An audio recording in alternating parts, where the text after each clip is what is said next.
வணக்கம். குறிப்பா 12ஆம் வகுப்பு சயின்ஸ் குரூப் ஸ்டூடெண்ட்ஸ் அப்புறம் பெற்றோர்கள் உங்க எல்லாருக்கும் ஒரு பெரிய வெல்கம்.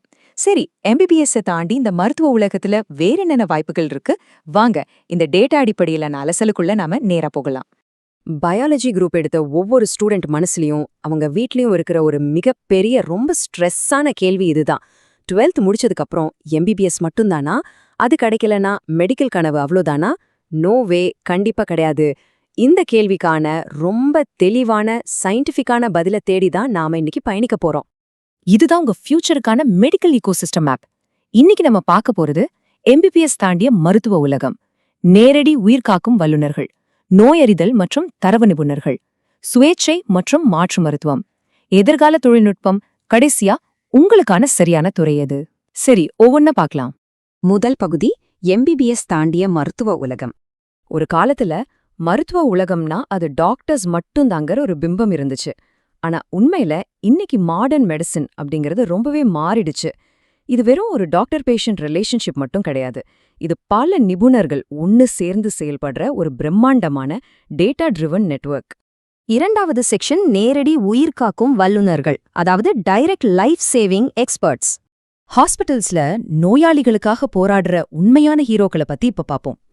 முதல் ரோல் ரெஸ்பிரேட்டரி தெரபிஸ்ட். இவங்களோட வேலையை நிறைய பேர் சும்மா ஆக்சிஜன் மாஸ்க் மாட்டுறதுன்னு நினைச்சிட்டு இருக்காங்க. ஆனா நிஜம் அதில்ல. ஏபிஜி, அதாவது ஆர்டீரியல் பிளட் கேஸ் அனாலிசிஸ் செஞ்சு ஒரு வெண்டிலேட்டரோட பிரஷரை நோயாளியோட மூச்சுக்கேத்த மாதிரி செட் பண்றது இவங்க தான். இந்த ஹைடெக் உயிர்காக்கிற வேலைக்கு யூகே, ஜெர்மனி, கல்ஃப் நாடுகள்ல இப்போ டிமாண்ட் சும்மா பிச்சுக்கிட்டு போகுது. அடுத்து பர்ஃபியூஷன் டெக்னாலஜிஸ்ட். இவங்களோட பொறுப்பை நினைச்சு பார்த்தாலே உங்களுக்கு புல்லரிக்கும்.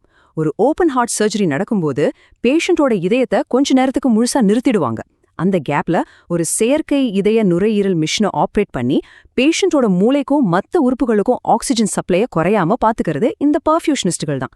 லிட்ரலா அவங்க உயில கையில புடிச்சிட்டு இருக்கிற வேலை இது. இது மட்டுமா, அனஸ்தீசியா அண்ட் ஓடி டெக்னாலஜிஸ்டுகள் பேஷண்டோட பல்ஸ், ஆக்சிஜனை ஒவ்வொரு செகண்டும் மானிட்டர் பண்றாங்க.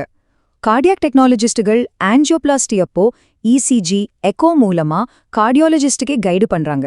இங்க நம்ம புரிஞ்சுக்க வேண்டிய விஷயம் என்னன்னா, இந்த மாதிரி ஆன் த ஸ்பாட்ல எடுக்க வேண்டிய கிரிட்டிக்கலான முடிவுகளை எந்த ஒரு ஏஐயாலையும் ரீப்ளேஸ் பண்ணவே முடியாது. That's for sure.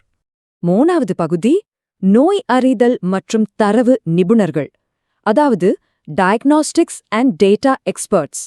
இந்த நிபுணர்களை மெடிக்கல் உலகத்தோட இன்வெஸ்டிகேட்டர்ஸ் அப்படின்னு சொல்லலாம். இந்த ஒரு வரிய கவனிங்க.